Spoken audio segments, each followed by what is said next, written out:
Thank you so much for staying with us. We're heading straight to our first conversation.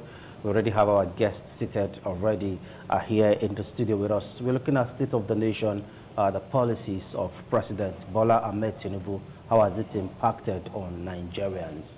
Away from the policies of the president, we will still look at the issue of security.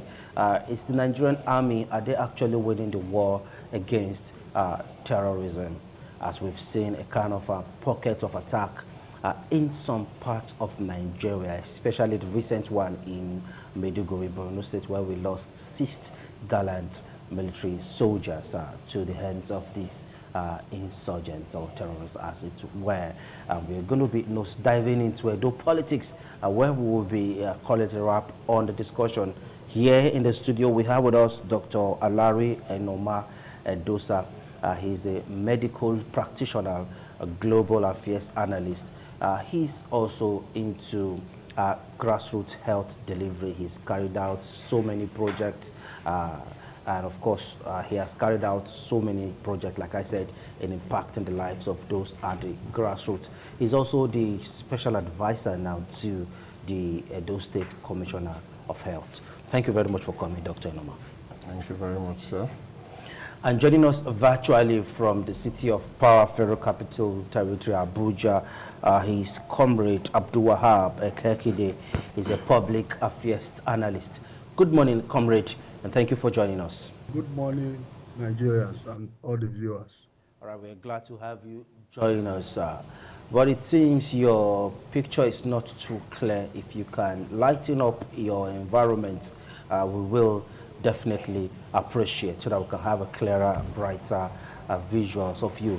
Let's get to Dr. Enoma. Dr. Enoma, as a grassroots person, looking at the policies of this administration led by President Bola Ahmed Tinubu, how would you assess it?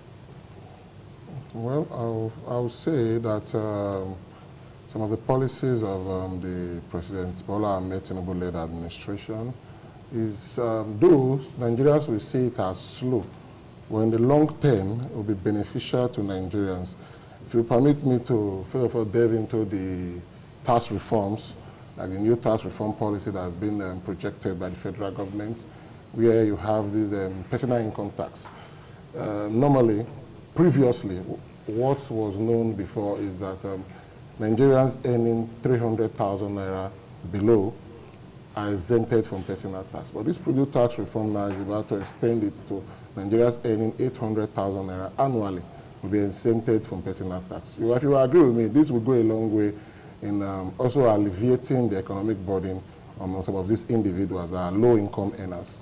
Also, apart from the personal income tax, there is also plan to strengthen small businesses by also extending the corporate tax, exemption for corporate tax. Now, it's also proposed that in this tax reform that companies that make 50 million naira below annually are exempted for corporate tax. This will, in the long run, also have a bearing on some of the productivity down to the end users, the consumers, the cost of some of their produce from these companies, which in the long run will also have an effect in alleviating the economic burden of the citizens in the state. Also, let me just quickly delve into this value-added tax too. You know, previously, in the allocation sharing formula of value-added tax, it's just shared based on corporate headquarters, states with corporate headquarters. But in this new tax reform, it has been proposed that 60% will now go to where these produce are consumed. 60% goes to where they are consumed, 20% based on population, and 20% shared for all states. If you agree with me, this will also help in fairness and at least around the funds go round equity, in at least show some form of equity.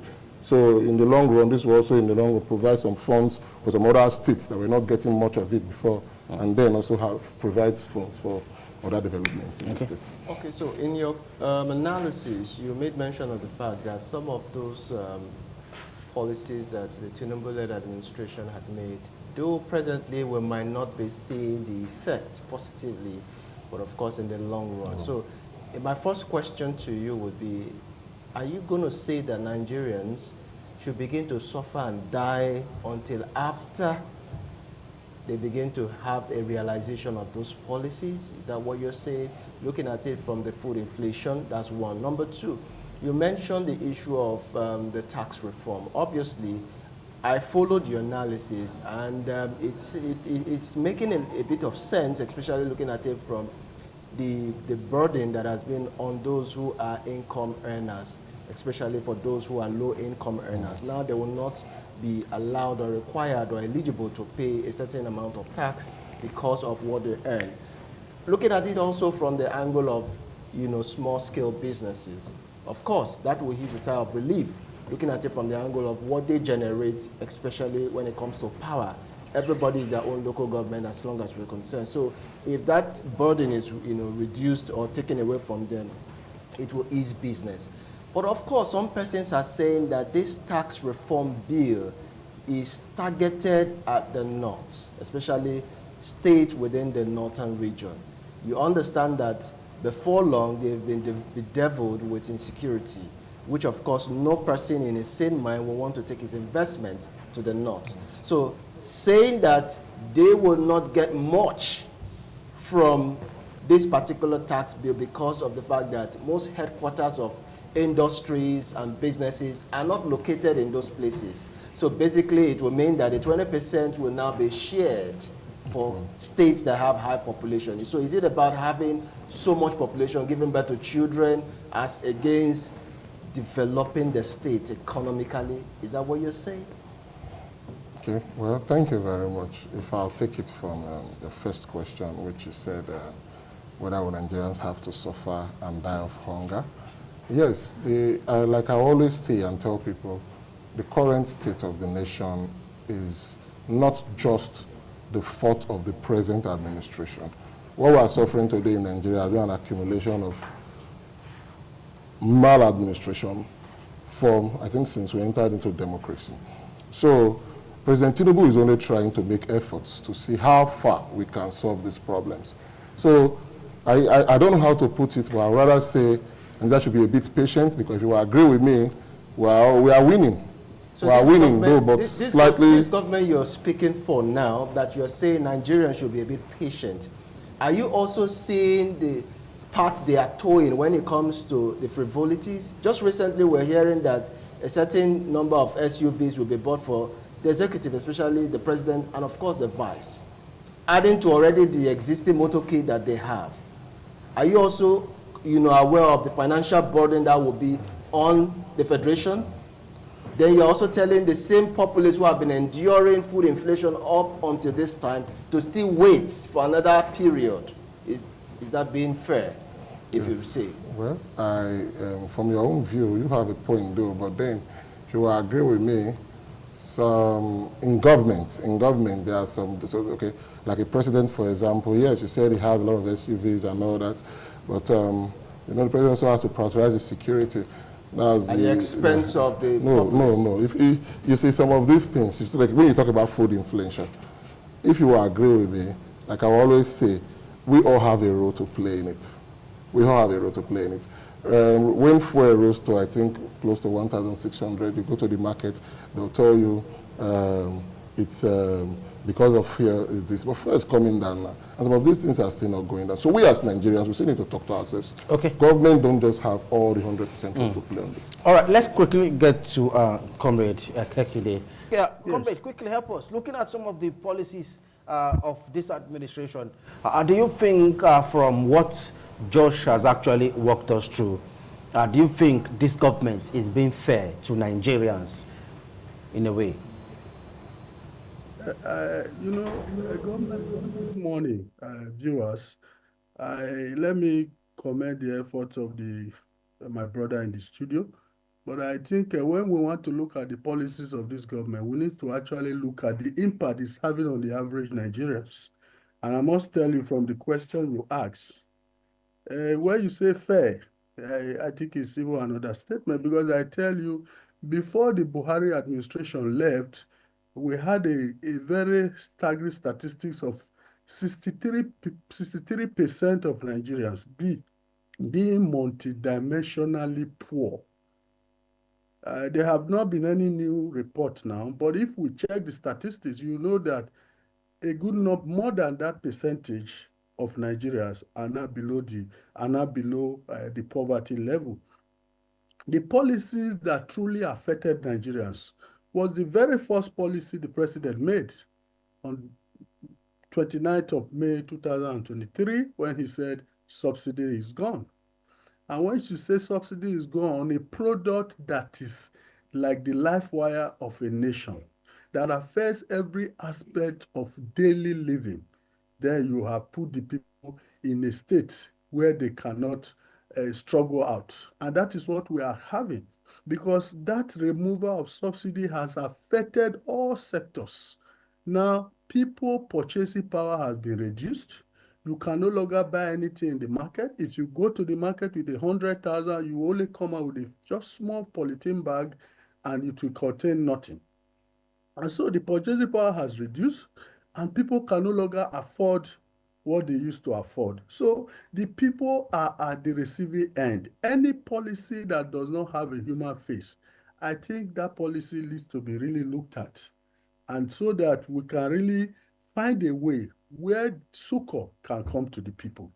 If you also look at the floating of the naira, it has made our naira, it has even increased. Our inflation rate has increased. The people can no longer, those who are into import and export are now in a big challenge. They can no longer afford what they used to afford before because of the rate of the STD, because of the exchange rate. Things have gone up beyond the reach of the common man. And so this policy, you can say yes, that it has not been fair to majority of Nigerians, especially the average Nigerian, and those are the grassroots. People who should ordinarily be beneficiaries of government policies and programs are now the people at the receiving end.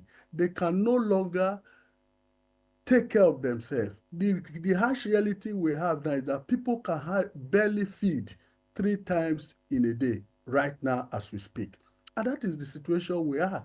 And we must begin to speak truth and tell our leaders that, look, yes, policy, you talk about long term. Should we die before the policy begins to yield results? No, that's not how policy should be drafted. Policy should have short, medium, and long-term impact on the people. Now, after removing subsidy, what were those things put in place to cushion the effect? We were told of CNG buses. As we speak, you can just pick a handful of CNG buses that are available on the streets of Nigeria. And then if you look at the cost of transportation, it's increasing on a daily basis. Then everything has been so affected that Nigerians are now grappling, trying to survive. They are now living just for survival. And this, for me, is not so good for us. The government needs to look at these policies again, call it more stakeholders, let us brainstorm and find a way where we can give a human face to these policies. Thank you. Thank you very much. Let's get to Dr. Alari. Dr. Alari, looking at what he has said, do you think there should be a kind of reduction in the cost of governance?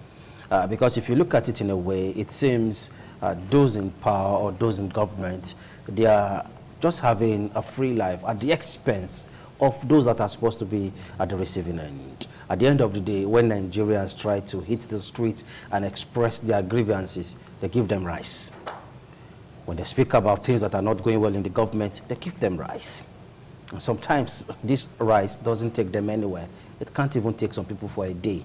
What is the way forward?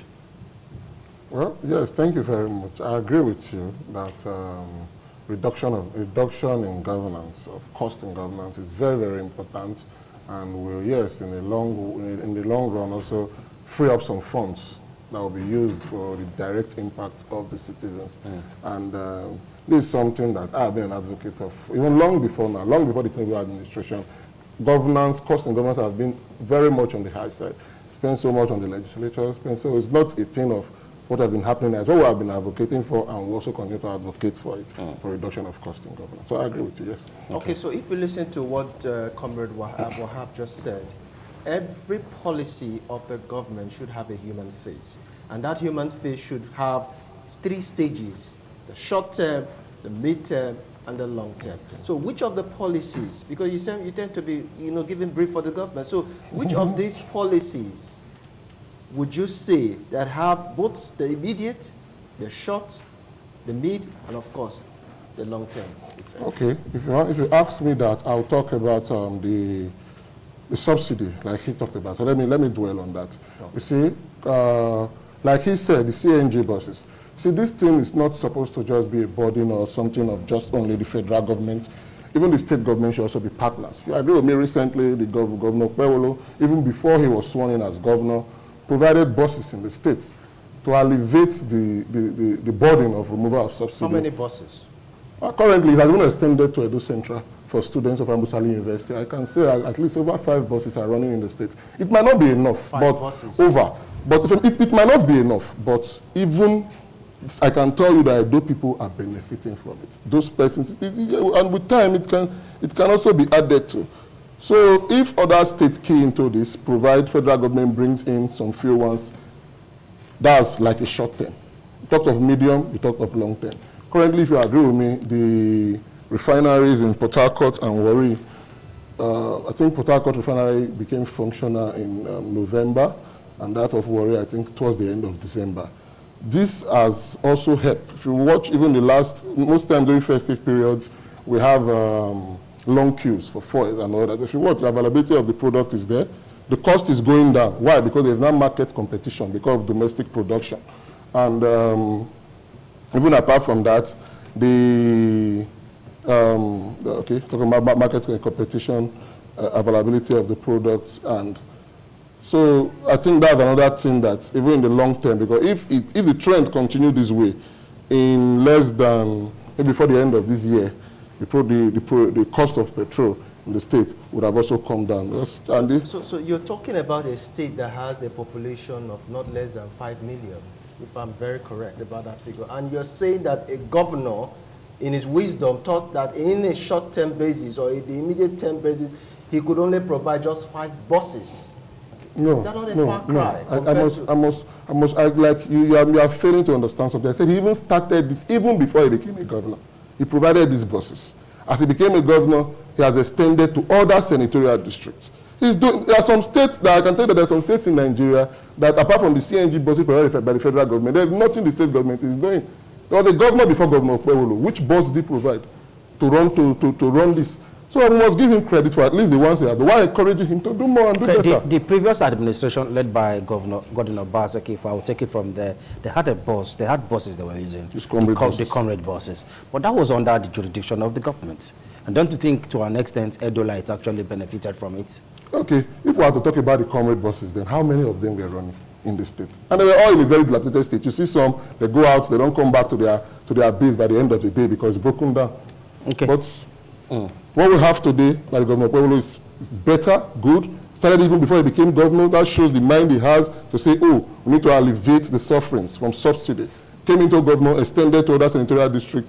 Came into government, extended to other senatorial district. And we need to encourage him, pray for him, support him, and hope that more before the end of the year will also come up and in the long run we'll achieve it. Comrade Wahab, let's quickly get your insight now. The issue of minimum wage has been a major contention.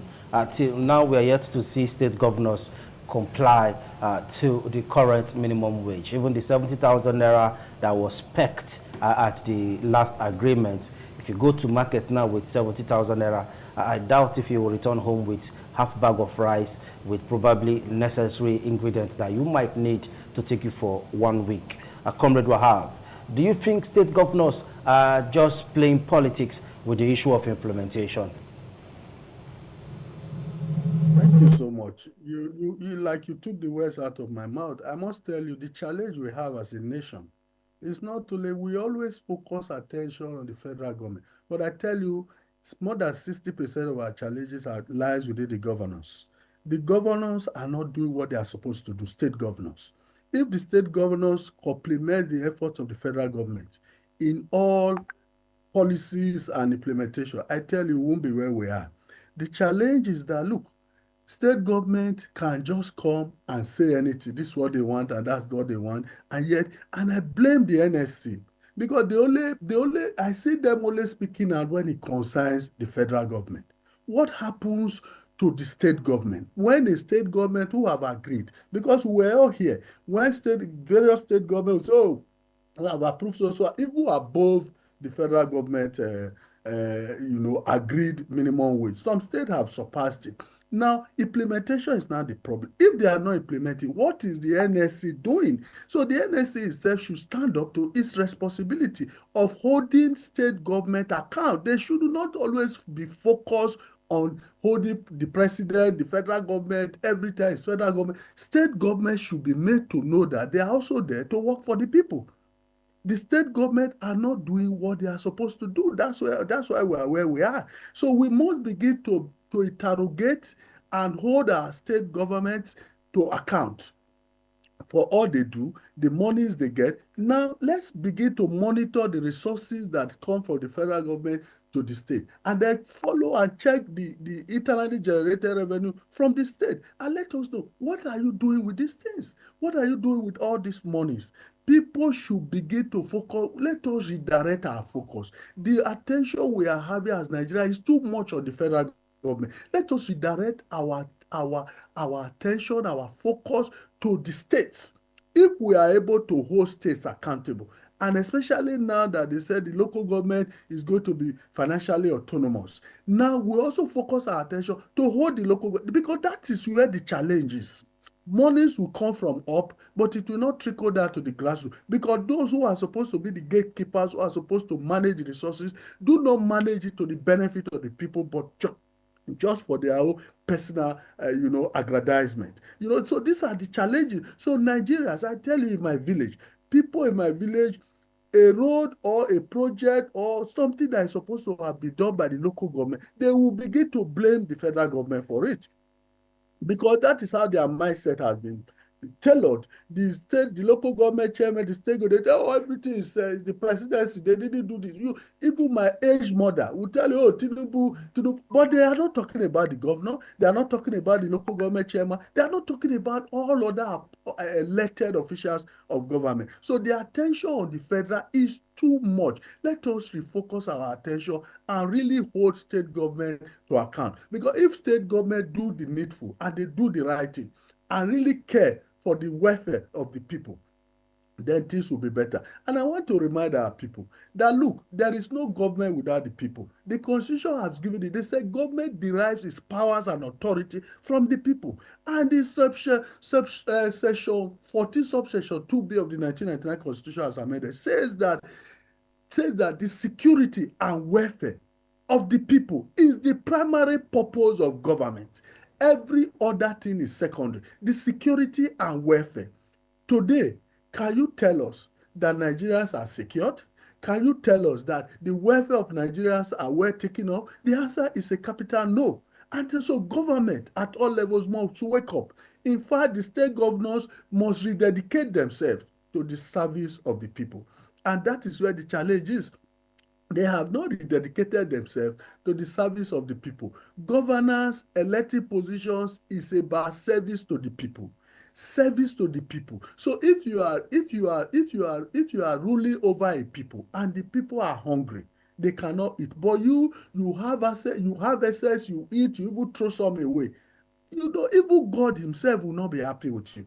We have to make sure that we as a people, let us redirect our focus. Let us begin to engage with state government. Let's begin to engage with local government. Let's begin so that if they have a challenge that now concerns the federal government, the people can join hands with them to shout, to amplify their voices, to say, federal government, no, state have done this, they have done this is your own responsibility, come and do it. That is where we should be. The people must wake up to their responsibility. All of us as citizens, we have a role to play. We have a role to play for government to be accountable. Because I tell you, this government, those people in power today, they are from us. Some of them were like us. They were analysts, some were even protesters. Today they are in power. And yet what they protested against is what they are now also doing. So what is the problem? Is it that as a people we have a challenge that we cannot cure? No, it is curable. But the challenge we have is greed. People are greedy. They now do competition. You are a governor, you are a trillionaire. I want to be a governor. I want to be more than you. You are a president. You are this. I want to be more than just for acquisition of wealth that you would die and live in this earth. Service to the people should be the core of governance. Thank you. If you can hear me, you talked about the focus on the federal government as being extremely so much. So let's look inwards to look at those who are closest to the people. If you agree with me, the local government, councillors, and of course, those within that are the closest to the people when it comes to governance.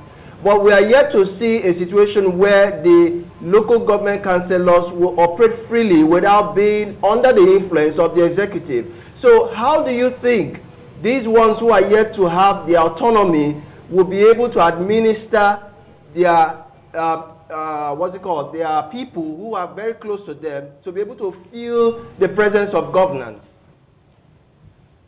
Now, the federal government has done the needful. First, by granting this financial autonomy to the local government. Now, it is now the duty of the local government and we, the citizens of our various local government, to make sure that our local governments are really what they are. Now, you elect councillors. During the election, they came to campaign. They promised you this, that, they will do this, they will do that. But as a people, after every election, we go to sleep.